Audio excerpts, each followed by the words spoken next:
আসসালামু আলাইকুম রহমতুল্লাহি ওয়া বারাকাতুহু। চোর ধরুন, চোরকে শায়েস্তা করুন।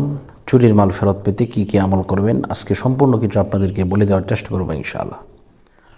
আল্লাহ পাক রব্বুল আলামিন পবিত্র কালামুল্লাহ শরীফের মধ্যে ৬৬৬৬ খানা আয়াত নাজিল করে দিয়েছেন। এর মধ্যে একখানা আয়াত আছে, যে আয়াতে কারিমা যদি কেউ ১,১৫,০০০ মতান্তরে ১,৩০,০০০ বার যদি কেউ পড়ে, তাহলে যে চোর মাল নিয়েছে সেই চোর মাল ফেরত দিতে বাধ্য হবে ইনশাআল্লাহ।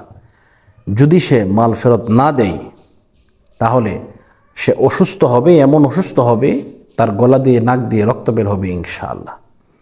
তো আসুন আমরা এই নিয়মটা জেনে নিই এবং কি পড়ব, কোরআনের আয়াত, এটা কোন আয়াতটা পড়ব সেটা ইনশাআল্লাহ বলে দিচ্ছি। সেই আয়াতটা আমরা সকলেই পরিচিত, আমরা জানি খতমি ইউনূসও বলে, আবার কেউ কেউ জালালি খতমও বলে থাকে।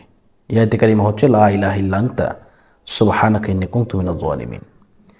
এই আয়াতে কারিমা যদি কেউ পড়ে ১,১৫,০০০ মতান্তরে ১,৩০,০০০, ইনশাআল্লাহ শুরু হয়ে যাবে। নিয়মটা ইনশাআল্লাহ বলে দিচ্ছি। তবে আপনাদেরকে বলে দিই, আপনাদের বাসায় যদি বেশি লোক থাকে, আলহামদুলিল্লাহ নামাজি লোক দিয়ে পড়তে হবে।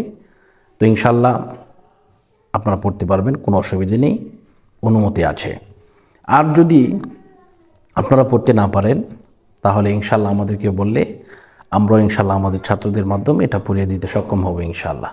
তো যারা যোগাযোগ করবেন এই নাম্বারে যোগাযোগ করবেন 016-430-63744। তো এটি নিয়মটা আপনাদেরকে বলে দিই।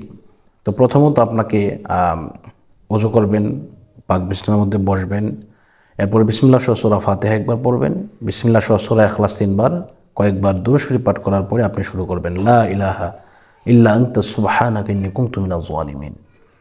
এটা যখন ১০০ বার হয়ে যাবে, প্রতি ১০০ বার পরপর, মানে ১০০ বার পড়া হয়ে গেছে, যতবার ১০০ বার হবে ততবার পরপর আপনাকে পড়তে হবে ফাস্তাজাবনা লাহু ওয়া নাজ্জায়নাহু মিনাল গাম্মি ওয়া কাযালিকা নুনজিল মুমিনিন।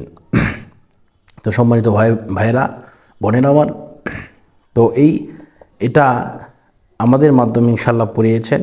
তো এটা কেমন, এটার কাজ হয় এটা একটু শোনেন। তো আমাদের মাদ্রাসায়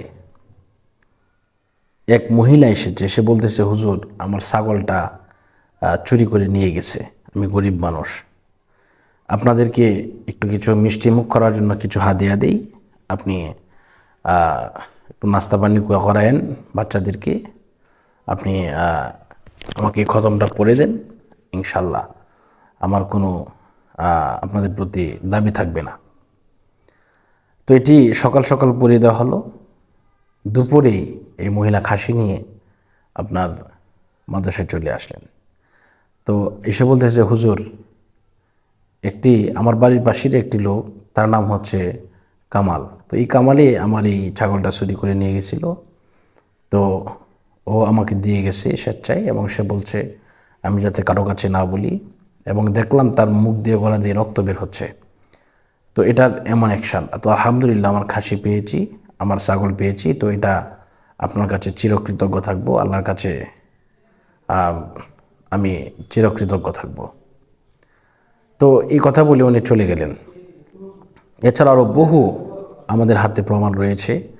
মালয়েশিয়ার এক ভাই, উনি বাড়িতে আসবেন, এই মুহূর্তে উনি অনেকগুলো টাকা জমাইছেন, প্রায় 13 লক্ষ টাকা। তো উনি 13 লক্ষ টাকা জমিয়েছেন, মানে রেডি হচ্ছে আজকে কালকে বাড়িতে আসবেন, বাংলাদেশে আসবেন, ওনার বাড়ি দিনাজপুরে। তো উনি 13 লক্ষ টাকা রুমে রেখে উনি গেছেন কিছু মার্কেট করার জন্য। তো পরবর্তীতে এসে উনি দেখলেন যে ওনার টাকাটা নাই, কে জানি নিয়ে গেছে।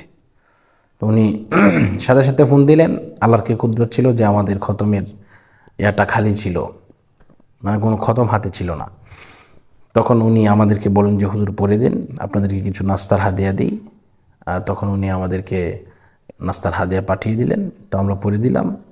উনি রাতের মধ্যেই 12 লক্ষ টাকার উপরে উনি পেয়েছেন, এবং উনি আমাদের মাদ্রাসার মধ্যে আলহামদুলিল্লাহ, এটা বলা ঠিক না, বলবো না, আলহামদুলিল্লাহ মোটা অঙ্কের একটি অ্যামাউন্ট আমাদেরকে দান করেছিলেন। তো এটি আসলে আমরা হচ্ছে উসিলা, আমাদের কোনো কিছু করার নেই, আল্লাহ পাক সমস্ত কিছুর মালিক। আপনার কপালে যদি থাকে অবশ্যই আপনি আপনার মাল ফেরত পাবেন। তো ইনশাল্লাহ আমরা এই আমলটা করে দেখতে পারবো এবং করাতে পারি। তো আল্লাহ পাক আমাদেরকে কবুল করুন এবং যাদের মাল চুরি নিয়ে গেছে তারা যেন মাল ফেরত পান সেই কামনা এবং প্রত্যাশা করি। আজকের মতো বিদায় নিচ্ছি। আসসালামু আলাইকুম রহমতুল্লাহি ওয়া বারাকাতুহু।